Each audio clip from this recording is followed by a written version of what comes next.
Hazlitt, Okemos Meridian Township. Home TV.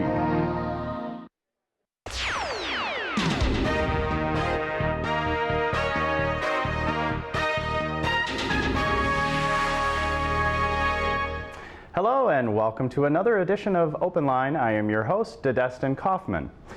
With almost 300,000 cases of pediatric arthritis nationwide, it's obviously not a disease that is more commonly referred to as an old person's disease. And here to discuss that, I have a wonderful panel this evening. Sitting directly to my right is Dr. John Kolstoe. He is a rheumatologist in East Lansing. And to his right, we've got Unique Jones. And joining Unique are her lovely children. We have Unity Espinoza, and we've got a great smile over there, and Josiah Espinoza. Thank you both for being here as well. Before we start, if you maybe want to introduce yourselves and just tell us a little bit about what you do and why you're here. Well, my name is John Kolstoe. I'm an adult rheumatologist, since we're dealing with pediatric things. And there are pediatric rheumatologists that do specialize in just taking care of kids. When you do a rheumatology fellowship, you'll be exposed to pediatrics, so we do see it. But my focus is typically on adults, which usually starts at about 16, 17 years of age and on upwards. Okay. And I've been in the East Lansing area since about 1994, so I'm in my 20th year here. I ended up I got my MD degree at the University of North Dakota School of Medicine, which was actually about a mile from my parents' home. So in many respects, I had almost all of my schooling within a mile of my parents' home until I did fellowships and that type of stuff. My rheumatology fellowship was done at the real U of M, which usually takes explanation in this type of geography, because the real U of M is located on the banks of the Mississippi in the great state of Minnesota. Oh, okay. I like where that went. Okay. I was going to say, we don't talk about U of M in this facility. No, I'm just kidding. Well, it was curious when I got to Michigan, because I grew up in North Dakota, and to the west of us is the University of Montana. To the north of us is the University of Manitoba, and to the east of us is the University of Minnesota, all of which are referred to as the U of M. Gotcha. I gotcha. So it's a location joke, I guess, at that point. So that's been one of my fun little jokes here. Right. But I've been here since about 1994, doing adult rheumatology. Very good. All right, Unique. I am an expert mom. Expert mom, I like that. Okay. I have 3 children, and I also am a statewide helpline consultant for the state of Michigan, dealing with early childhood programs. I have been in Michigan since 2005. I'm originally from San Antonio, Texas. Okay, I'm sorry for you. So the weather, yeah, after this winter, you might be going back. Right, I've thought about it. Yeah, I think we all thought about it. I love Michigan, and I had to throw myself into learning about arthritis once Josiah was diagnosed at the age of 3. So. Okay, very good. Well, thank you all for being here. I know personal time is very valuable to all of us, and we appreciate your time. We're going to start off with a little pre-recorded story on someone who is also dealing with this to kind of open up the show. Go ahead. I have rheumatoid arthritis. Before I found out, I was able to ride my bike, just do normal things that kids could do. And then it wasn't really until college that it really started affecting me a lot. I was working at the MSU bakery full-time as a cake decorator, and I had noticed pretty much when I started college that I started having joint pain, and my mom has rheumatoid arthritis, and I was kind of telling her my symptoms and what was going on, and she had mentioned that it was probably what she had. I just noticed it getting progressively worse to the point where I couldn't really stand and work anymore because my knees would start to swell up. It's just kind of like a throbbing pain. It's kind of like it's being stabbed almost. I dislocated my kneecap, and that pain was just through the roof. If I used that as my 10, I was probably in an 8 at my worst. I definitely gauge pain differently now. I'm used to a certain amount of pain. I have a disfiguring disease, so my joints will turn, especially if I don't get on something preventative. It was really strange because I would have pain in one knee, and then a little while later it would switch to another knee. Rheumatoid is symmetrical like that. It was just very, very strange, and I felt crazy. It's so strange, like I feel like I'm much older than I am. But as soon as I got on Celebrex, then it was like night and day. I was able to function normally. I mean, obviously I still have pain, but it's just a ton better now. I do feel alone sometimes because it's hard to explain to people. It's still one of those really strange things that shouldn't really happen when you're young. I try my best to be as normal as I can. You have to. It can only bring you down so much. Okay. Well, maybe we can start with you, Doctor. What is arthritis? Well, when I first started my fellowship and started reading about more details on this, the Arthritis Foundation at that time pointed out that there are over 120 different types of arthritis. And if we look at what is the definition, it's usually a problem in the space between the two bones, in the joint space, is usually how we talk about arthritis itself. You can break it down in a bunch of different ways. I like to break it down in things like traumatic or damage to the joint, so that's osteoarthritis. At one time we used to think that osteoarthritis was pretty much inevitable for all of us, that the cartilage would break down, so that all elderly people would have some arthritis. But now that we have plenty of people making it to the age of 100, what we find is there are people at age 80 who really don't have any sign of arthritis at all. It's a minority, but it isn't inevitable for everybody. There are inflammatory arthritises, and those can be broken down into a couple of different groups. The autoimmune is where the immune system, for the most part, loses tolerance to ourselves. So it's kind of like an organ rejection of bits and pieces of ourselves. And the immune system is actually a pretty complex thing. And the big guy up above probably did that so that it would be hard to make things fall apart. Right. But when they do, then they can get caught in these do loops in which we get inflammation that persists. So that things like rheumatoid arthritis in the adult and some of our juvenile rheumatoid arthritises are, or juvenile idiopathic arthritises, as they've been called for the last decade or so, are oftentimes that problem of loss of tolerance, so that the immune system is kind of attacking ourselves. There is also a much rarer group that are auto-inflammatory, in which the more, what's called the innate immune system, ends up misfiring and causing problems. Unfortunately, we don't see a lot of that. Right. What I'll see as a rheumatologist are also muscle pain type of things. So that falls into the things that fall into that range are things like fibromyalgia, which curiously enough, most patients with fibromyalgia, probably 95%, have some type of disturbance of their sleep. And we can probably bring out pain and fatigue by just sleep depriving people if we do it long enough. And one of the characteristics of almost all of these disorders is a genetic predisposition.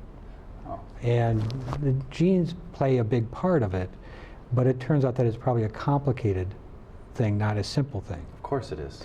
And a long time ago, it was postulated that there were at least 30 genes out there that would confer some susceptibility to developing rheumatoid arthritis or inflammatory arthritis, lupus, that type of stuff. But it wasn't one gene that you needed. You needed to probably have, out of those 30, at least 4 of them. And one of the things that makes these disorders so unique to the individual, I kind of point out to residents or people that want to listen to what I'm saying, that if we have 30 things and we grab 4 at a time, it turns out that for the first choice you have 30 things to choose from, and then for the second one you have 29. So the total number would be 30 times 29. If we're doing that 4, it's 30 times 29 times 28 times 27. Right. Since we don't care about the order, we divide by how many ways can you grab that. Turns out that number is 27,405 different combinations that can show up as rheumatoid arthritis. Wow. So that's why each and every one patient that I see is truly unique. Yeah. Because each of those genetic glitches has something to do with transduction pathways or receptors or promoters on the DNA. And so that's also why a medication that works wonderfully for one person may not even touch another person. Wow. Because it's really a different system that's glitching in them. Right. Interesting. And that makes it, complicated. From my chair, it's very interesting. From their chair, You're right. It's just painful. it's not as interesting. Right. I do want to remind our viewers that this is a call-in show. If you would like to be a part of the program, you are welcome to do that. Of course, that is at the bottom of your screen. You can also be a part of the show via Twitter, and our address is @HomeTV, so feel free to join us that way. Maybe you're coming up right now. We're going to get to you. Unique, maybe, because we want the perspective from the family. How did it affect you? How did you find out that this was a problem? What were some of the signs? Because kids go out and they get bruised up and you're like, oh, you just fell down. Yeah, so where did you go? How did you know? I found out that Josiah had arthritis because he was having problems as early as 15 months of age. He was in and out of Sparrow. The signs that he was showing was, first of all, he was just in pain. Like, he would stiffen like a board. He would scream and cry. He was running fevers, and his fevers would go up to like 104. And I was constantly in and out of the hospital with him.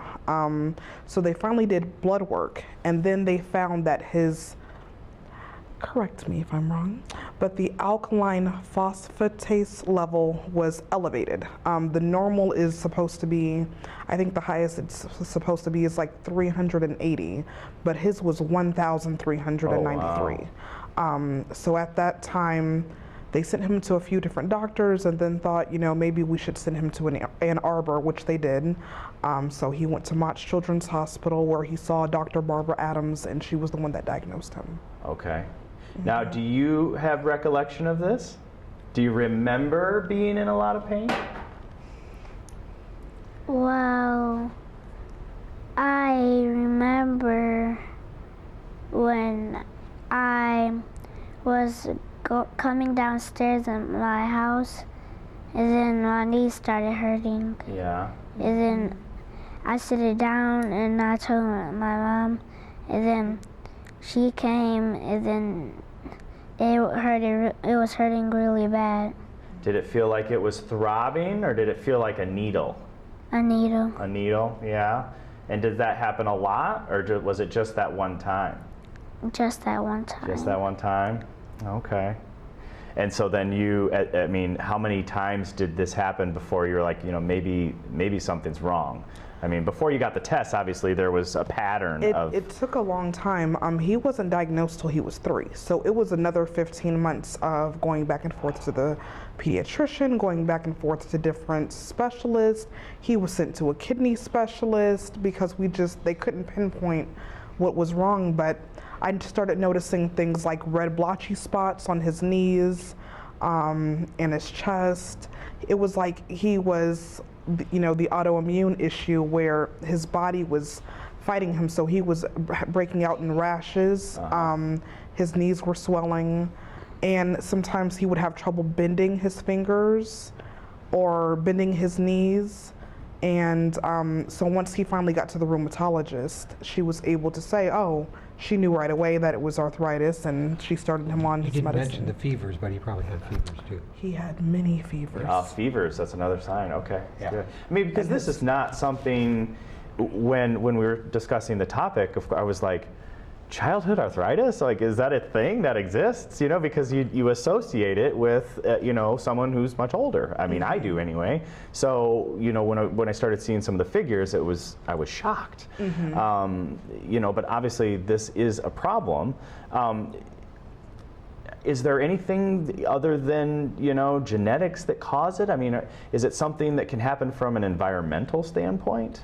Well, what we'll see is that if we look at identical twins, so they supposedly have the same genes. Right. And what we'll see with rheumatoid arthritis is if one has rheumatoid arthritis, the lifetime risk for the other is about 20%. Now this is adult rheumatoid arthritis. If we take a look at adult lupus, the lifetime risk that both will have lupus is about 80%. Right. So it depends a little bit on the disease as to how much, but by the fact that it isn't universal tells us it's not all the genes, that there's got to be something in the environment. And then in the last 20 years perhaps, and a little bit accelerated in even the last few years, the issue of something called the microbiome has become fascinating. And the microbiome, if you are familiar with it... You're going to have to explain it, because I don't know what a microbiome is. Well, the microbiome are the bacteria, fungus, viruses that are within us and upon us. Okay. And it turns out that in terms of total number of cells, there are perhaps as many as 10-fold more bacteria, fungus, and viruses in and on us than there are human cells. Oh, that's nice. And the interesting thing is it looks like one of the, that it may be abnormal proportions of the microbiome that promote things like rheumatoid arthritis. Okay. In rheumatoid arthritis, periodontal disease is more common in the rheumatoids than the non-rheumatoid population. And there's a bacteria that is associated with that, and that bacteria tends to citrillinate proteins. And rheumatoids will make antibodies against that citrullinated protein, which looks like it slops over and then helps cause some of the autoimmune disease in rheumatoid. And it looks like there may be bacteria that promote the development of rheumatoid arthritis in some individuals, because it's not universal in all patients. Now that also goes, more recently there was a study that looked at a type of bacteria in the gut, showing that it was in 73% of patients who had new onset rheumatoid arthritis, but only 23% of the general population, suggesting that that bacteria and that microbiome abnormality might actually be fueling and triggering the immune response we call rheumatoid arthritis. Right. And because it wasn't universal, so 27% did not have the bacteria, it isn't the cause of rheumatoid arthritis in everybody. And that's where that genetic, predisposition. Right. Of course, it can't be that easy. And then something in the environment that kind of kicks it off. Other environmental things that can kick it off would be in, like, say, a lupus patient. Sunshine will cause a normal death pattern in the skin, and that's called apoptosis. Okay. But apoptosis in a lupus patient can actually trigger their lupus. So sunshine is one of those things that in some patients will trigger their arthritis. Interesting. Unity, how are you? Good. You're just waiting to talk, aren't you? Yeah. Do you also have some arthritis, don't you? Yeah. Yeah? What does it feel like when you get it? It hurts. It hurts, yeah. Where does it hurt on you? My knees. Your knees, yeah. And do you feel better when you take medicine for it? Does it help? Yeah. Well, that's good.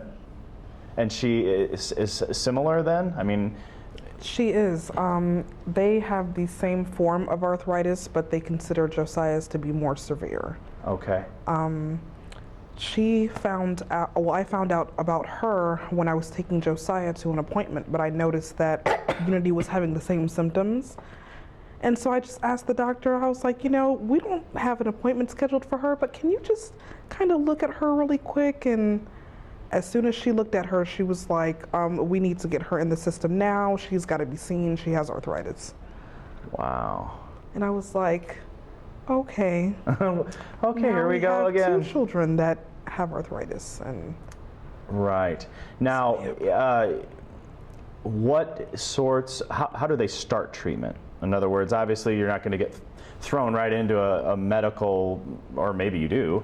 Depending on how severe or non-severe it is, the doctor will let you know what his or her recommendation is.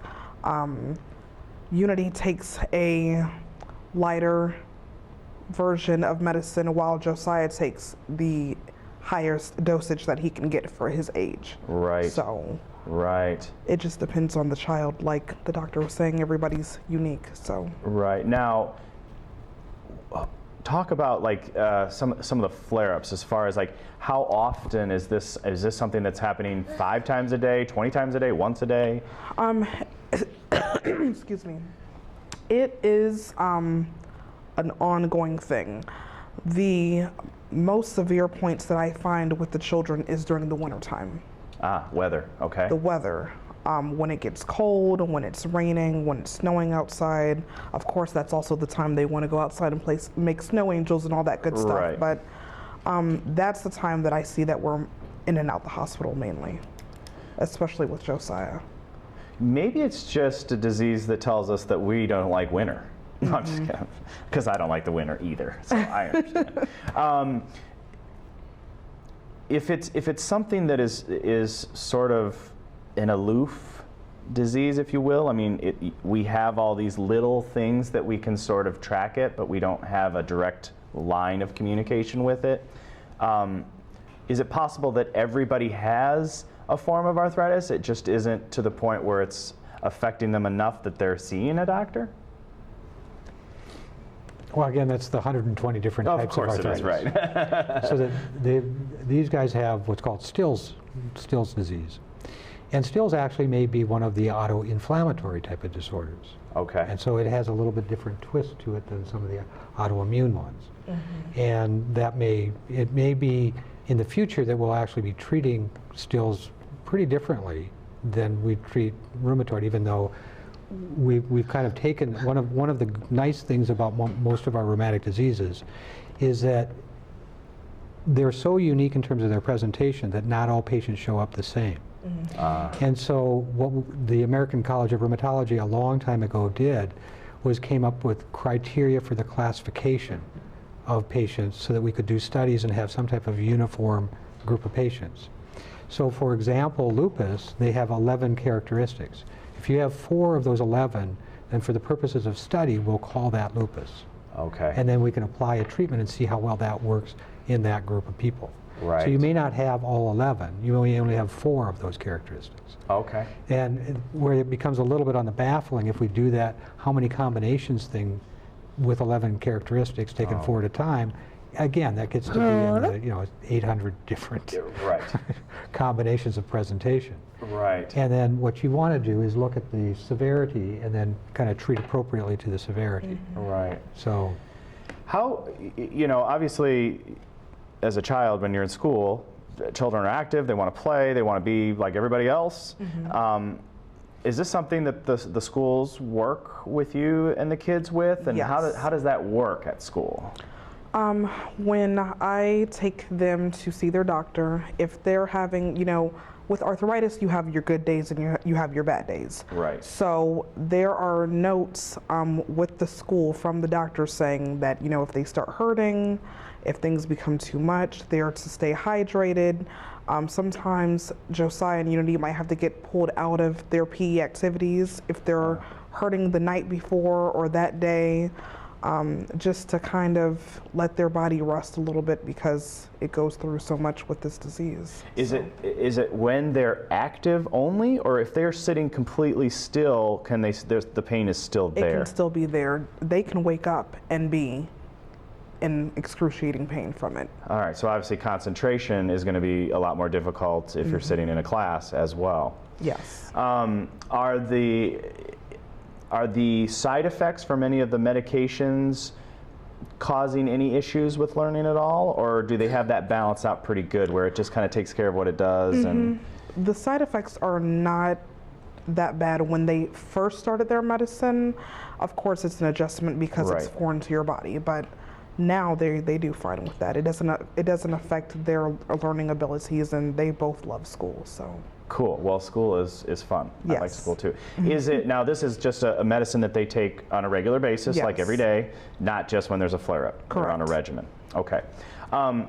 Maybe you can go through some of the ways to treat it. And obviously, as you said, there's a different treatment for everybody, but maybe just some of the basics. In other words, maybe we could go through just some of the quick pharmaceuticals, and then do you also prescribe, more natural or herbal or exercise, or what are some of the ways that you also recommend that someone with this type of disease would act? Well, over the years, we've kind of figured out compounds that seem to be beneficial. The frustration with many of the medications we use, they'll be referred to as DMARDs, which is disease-modifying anti-rheumatic drugs, Okay. as an overview class. Okay. And then another differentiation in there are kind of small molecules versus biologics. So small molecules are usually things you can take by pills and by mouth. There are things like, are they on methotrexate, either one of them? No, Unity takes naproxen, and then Josiah's on Solendec. On just Solendec, okay. So neither one of them are on what we refer to as DMARDs at this point in time. Okay. The disease-modifying are drugs that were, in controlled double-blinded studies has been shown to decrease the damage to the joints, would be the kind of definition. Right. If we jump back, to the 1950s, we really had just gold shots. And gold shots are actually very effective. Unfortunately, April of 2011 was the last time gold shots were available. Is that because they were so expensive? Not actually. Gold went through the roof. Because no, gold is actually cheap. You can still get it in Canada, and I have a patient who gets her gold through Canada. Oh, okay. Her insurance company doesn't pick it up because it's a Canadian drug. Right. It's no longer manufactured in the United States, so we can't get it here. Why would they have stopped it if it was effective? I will let you go into medical economics on that one. Okay, all right. And I'll try Too much to talk about. Okay. I'll try not to vet myself on why do we have drug shortages. Okay, no, for drugs that are actually fairly effective. Okay, I get exactly some where of you're it with going. gold is it's injectable. And I trained at a time period where we were still initiating and maintaining patients on gold. Okay. But in many respects, other drugs came along like methotrexate, which are taken by mouth and are as effective, and so they really started to take the place of gold. Okay. And as an adult rheumatologist, I'm not sure that I've ever really initiated gold therapy, but I've maintained it in people who are doing well on it. And it really is a very effective drug. Most of these medications, some people like to call them immunosuppressants. And I don't really like that term because we're not really immunosuppressing. Right. If we take a look at rheumatoid arthritis, what we have is an immune system that's out of balance. So if we look in the joint fluid of a rheumatoid's knee, what we'll find is there are a lot of white blood cells that shouldn't be there. So that's an overactive evidence. If we do a skin test for things like Candida, which we're all exposed to that fungus, we should all welt up from that because our immune system has seen it, and we would be able to mount a skin reaction. But a patient with active rheumatoid arthritis actually have decreased T cell activity, so they're anergic. So part of their immune system is actually on underdrive, while part of the immune system is on overdrive. Most of our successful therapies actually normalize that. So once you get them doing well, then they can react to trichophytin or Candida on the skin again, and the joints, improve. So what we're really doing with these drugs is rebalancing the immune system. Okay. And if you truly did immunosuppression, you're pushing the drugs too much. Right, I got you. And they can. And their methotrexate was initially used as a cancer drug. They would use about 1,000 milligrams daily for 3 days in a row for the treatment of things like leukemia back in the 1950s. And it'll knock out the leukemia, but it can knock out the rest of your bone marrow at those kind of doses. What else are you losing? Our goofy doses with rheumatoid arthritis are 7.5 to about 30 milligrams at the most, 1 day a week. Oh, okay. In contrast to basically 3,000 over a 3-day time period. Right. And so we're not getting that immunosuppression that you would get when you're using real high doses. Right. Do you incorporate exercises or any sort of extracurricular activities in addition to the medicines? Yes. On their good days, They do participate in PE at school. Okay. But other than that, Josiah is very active with his school. He does play soccer. And it was recommended by the rheumatologist to keep them as active as possible. If they can do it, allow them to do it. Okay. So they play outside, they do sports, they're getting ready to be enrolled in karate, anything that's going to keep their bodies moving. Did they mention yoga? I saw a lot of yoga references. No, but yoga is a good thing. I mean, it's more of a stretchy style, I think, of exercising. And they do like to exercise with me at home, and we also have the Michael Jackson game, so they get to dance around the house. Okay, well, that's good. And that helped us through the winter. So, are you good at the Michael Jackson game? A little bit? Yeah. Are you? I bet you are. Yeah, you're gonna smile, but you're good at it, aren't you? I'm just a little bit. You're just a little bit good? Well, you know, it takes practice. Everything takes practice. Well, I guess Michael came out pretty good right off the bat, didn't he? His height, but I lost. You lost? Well, you just keep practicing. You'll get it. It just takes some time. Who would like to remind our viewers that this is a call-in show? If you would like to be a part of it, if you have a question or comment for myself or the panel, please feel free to give us a call. You can also tweet us as well, and that information is at the bottom of your screen. Is it something that children can outgrow? In other words, can someone have it and then not have it? Just the same as someone can not have it and get it? The different disorders will have different patterns of how they present. Okay, so it's not a single answer for all the different kinds. Right. So there are things like adult rheumatoid arthritis that if you're rheumatoid factor positive, 2 years worth of disease, the likelihood of lifetime remission is very low. Okay. So that group of people probably need to be on medication for a lifetime. Okay. And as we've gotten to know more about this stuff over time, what we see is kids with juvenile immune arthritis, many of them will have it in adulthood as well. So it doesn't necessarily just go away.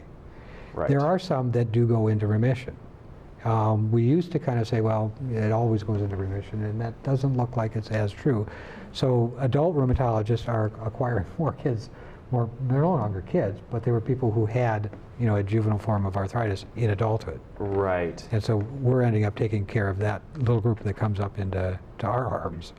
I wanted to kind of go back a little bit on the idea of the exercise. Because in the old days, we used to tell people with arthritis to rest. And that was actually really bad for them. Okay.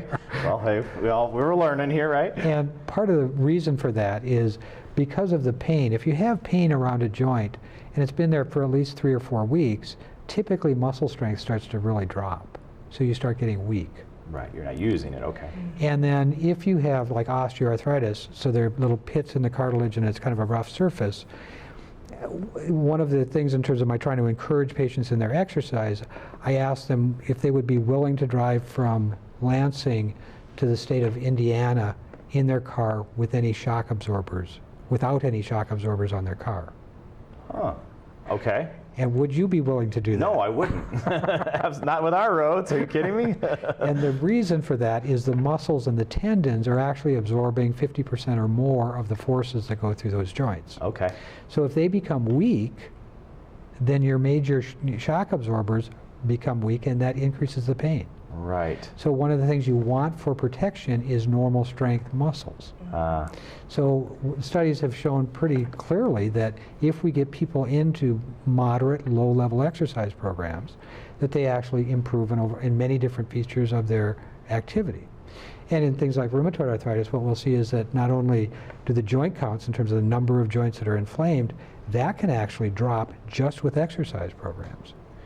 And there's sedimentation rates and C-reactive proteins. Those can also improve just by applying exercise. Oh. So it actually does work a bit like one of those DMARDs. It's kind of like if you get the whole body working right, well, things like the immune system actually work a little bit better too. Right.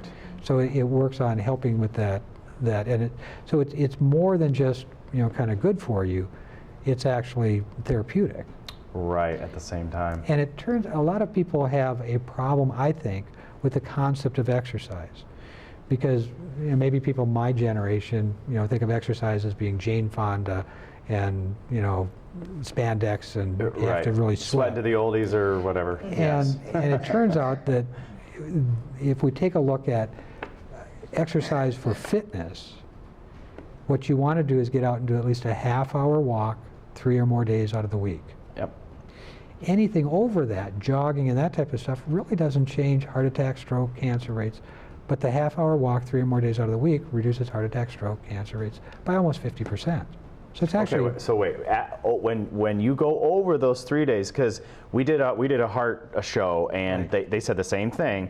The only addition was to walk fast enough to get your heart rate up for 30 minutes. And that might not even be necessary either. Okay. The cardiologists like to say that. Well, yes, that's their thing. And one of the things I found fascinating is the people that are promoting exercise and arthritis typically tend to be people who were athletic earlier in life. Oh. Okay. And if you go to MSU and go to this trainers and figure out, well, how are we going to get our athletes to be peak performance? What you want to do is get them at about 80% of their maximal cardiac output for at least a half hour, and then do that 3 or more days out of the week, and you'll get them performing at their peak performance. MSU's hockey team, one of the orthopedists here in town was a trainer for them at one time. He was actually a Canadian walk-on. He was a hockey player himself, and he ended up becoming a physician. He's a physician here in town. But he maintains that the ranking of college hockey teams has to do with the ranking of their aerobic conditioning. So if you get them highly aerobically conditioned, those are the guys that do well in the third period. Right. They're not wearing down. And I think the game ends in the third period. Yeah. So that's when it's the most important to be fit. Gotcha. And to work on that endurance. Yeah. And we have in our exercise mentality, we have, well, let's shoot for that. Well, that's what we need to win hockey games. But that's not what we need to do to reduce heart attack, stroke, and cancer rates. Right. So and when we have people with arthritis, we don't need to get them playing on NCAA hockey level fitness. Right. What we need to do is get them so they can do a half-hour walk 3 or more days out of the week in a comfortable fashion. So one of the fun things about the Arthritis Foundation 30 or 40 years ago, in conjunction with the Ys, the YMCAs, is they came up with Arthritis Foundation pool programs. And the pool program was designed by physical therapists, and they were looking at range of motion of specific muscles, joints, and kind of designed it around that. And I think the thing I have found interesting is that when we take a look at Tai Chi and we take a look at things like yoga, many of those, though they weren't developed by physical therapists, are doing very similar movements because they kind of figured it out on their own. Right. So these programs like Tai Chi and yoga are actually, if you look at the definition of aerobic exercise, they're low-level aerobic exercises. Right. Now, you may not be sweating buckets, but you are burning oxygen to do the activity that you're doing, which would be the definition of aerobic. And it looks like that's what you want to do for health benefit. Right. And for arthritis patients in particular, it's important. So if they're low functioning, getting them into pool programs. Yeah. Because the nice thing about pools is you get rid of gravity, so you don't have the forces of gravity through the joints. You get that buoyancy, and then water will give you the resistance you give it. Of course, yeah. So if you can only give a little bit, that's all it gives back. Right. So it doesn't resist you a lot. Uh-huh. But if you're Michael Phelps or whatever the swimmer guy is, you can burn 10,000 calories in a day and eat Subway out of there. Right. Well, that's not going to be, I don't think any of us. Maybe, who knows? Now, do you do pool therapy at all? Any sort of water therapy? Okay. But I think I'm going to take maybe that might be a step, huh? It's a newer idea. The Phoenicians recommended it 8,000 years ago. And Socrates recommended it 2,500 years ago. Okay. In Rome... I've heard his name before. In Rome, 2,000 years ago, so at the time Christ was born, there were between 800 and 900 pools in Rome. Ah, interesting fact. And they were used by the whole populace, not just for entertainment, but also for therapeutic type things. Right. And aquatherapy in Rome was a very interesting thing because all those aqueducts, Oh yeah, sure. that was partly why they were created, was to bring water into all the public pools. pools. And the public pools were actually centers for commerce. So surrounding them were shops and things like that. Right, because afterwards you're hungry, you want to get a snack. Well, and they would have, you know, entertainment because they would do things in the pools and other stuff. An awful lot of the old Roman statues that you see, those adorned the pools. And that's where they got them from. Very cool. So. Let me ask you, Josiah, do you wake up sometimes with pain? Do you dream about having the pain? Does it affect you when you're dreaming? Yes, sometimes. Yeah. Is it easy to go back to sleep afterwards? No. No? You get up and go see mom? Yeah, sometimes. Yeah. Or I might just drink water. Drink some water? Does the water help? Yeah. Water helps. So you've got to stay hydrated, huh? Is that a big one for you? Okay, that's good. Are you excited about starting karate or martial arts? Yes. Yeah, that'll probably be fun. Is there anyone else in their school that's dealing with this? In other words, are you in communication with other mothers dealing with it? I don't know any other children actually in the Lansing area that are going through the same thing. I didn't even know that children could get arthritis, like many people don't, until they were diagnosed, because everyone in my family and their father's family, you know, are all adults that have had arthritis. Wow. So yeah, they are the first children in the family that we know of that have gotten it.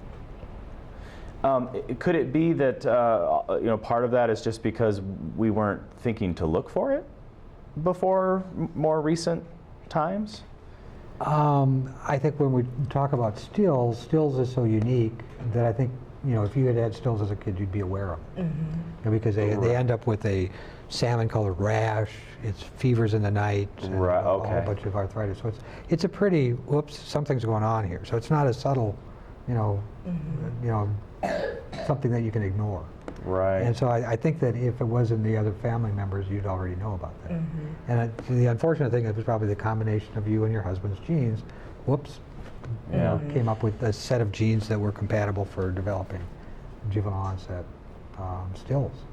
There have been, I've been seeing a lot of articles on electromagnetic therapy and mild shock therapy as far as, you know, people who are paralyzed or have some sort of damage to muscles or joints. Is that also a part of a treatment? Do you do any sort of electromagnetic or shocking to joints? Probably not shocking. There are things like TENS units that can help with pain in some individuals. It's not a universally, you know, beneficial, but it is in some individuals. Okay. Again, so our toolbox of things we can try to get to go. What is the percentage of heredity involvement? Is it 100%, or you said it's large, but how large? Well, like the kids with you know, that are identical twins, it would suggest that, you know, it's at least a 50%. So you have to have the right genes before you can, you know, develop the rheumatoid arthritis. Right. Does it like a certain race? Does it like a certain sex? Well, it's a little cruel to call it liking. Well, okay. Yeah. But you're absolutely right, because what we'll see is, having grown up on the prairie, to the west of where I live would be the Sioux Nation. Okay. To the east are the Chippewa, or around here we refer to them as Ojibwa, I think, for the most part, but they kind of make up that area. Around Mille Lacs Lake in Minnesota, the Chippewa band in that area, 5% have rheumatoid arthritis. Okay. In the North American, European population, rheumatoid arthritis is more like a 0.5 to 1%. So amongst the Chippewa, it was 5 times as frequent. Huh. And if we go over to the Sioux don't have nearly that kind of a ratio or frequency of rheumatoid arthritis, but they have a high frequency of lupus. And those, when we take a look at the genes, they're a bit different genes. So, and when we look at the Asian migration into North America, you can see even by gene tracings how there were multiple Asian migrations into North America. Right. And you can kind of see that in the rheumatic diseases or the HLA genes that show up in different groups, going all the way down to like places like Peru. Right. And because that's kind of what happened, is that most of the Native Americans were Asians that came across the Siberian Peninsula. And what you'll see is you can find in specific ethnic groups, there may be a higher frequency. If you are African that spent time in the Caribbean, that group of people, if they've been to England, if they've come to the United States, lupus is about 1 in 500. Right. Whereas in the general population, it's more like 1 in 2,000. Right. Oh. And that's associated with a specific gene that has to do with complement, which is a little protein that has to do with tolerance. Right. So it's kind of it's easier for their tolerance to break down, and we know what the gene is. Gotcha. So yeah, you see ethnic groups will have different frequencies of the different rheumatic diseases too. That's really interesting. We do have a public service announcement from the Arthritis Foundation, and it's called The Faces of Arthritis, and we would like to show that now. Take a look. Doesn't matter how old you are, who you are, or what you do. Arthritis does not discriminate. I thought it was an old person's disease. Then it happened to me. I was diagnosed with arthritis when I was 4 years old. I was 2. I just turned 50. I am 1. I am 1. I am one of over 50 million Americans affected by the chronic pain of arthritis. I am one of 300,000 kids with arthritis. We are your friends. Your co-workers. We are your kids. There are more of us out there than you would think. We are the face of arthritis. At the age of 25, I had to stop working. By the age of 12, I had both my hips replaced. Sometimes it doesn't allow me to be the mom I want to be. We are the face of arthritis. Spread the word. Tell the world. If we stand together, Fight together. We will find a cure. I believe. I believe. I believe. Do you? Join the Arthritis Foundation to stop America's #1 cause of disability. Learn the truth about arthritis at facesofarthritis.org. All right, welcome back. Now, it's my understanding that you are an advocate? Yes. Okay. And what does that involve as far as, what do they ask you to do as an advocate? Emails. Emailing? Lots of work? Many emails, yes. Just always, keeping yourself informed about what the Arthritis Foundation is doing and advocating on behalf of, getting things passed for the Arthritis Foundation. So that's been really rewarding. I've been able to learn a lot through the Arthritis Foundation because of Josiah and Unity being diagnosed, and it's been really helpful. I would imagine that since, the children aspect is not quite as common, that you would be asked a lot of questions as far as people through the foundation. Is that the case as well? Not necessarily through the foundation, but like when we're in the grocery store or something, and I'll, bring up the subject that, I'm kind of, careful of what they do and where they go because they have arthritis. Like when they first were diagnosed, I was always afraid of them, falling down, doing normal kid things. Right. Because in my mind, it was, you're gonna break a bone. Right. Sit down, don't move. So, and then people would be like, well, they're so young. Why do they have arthritis at this age? And yeah. So that's what I normally get. Interesting.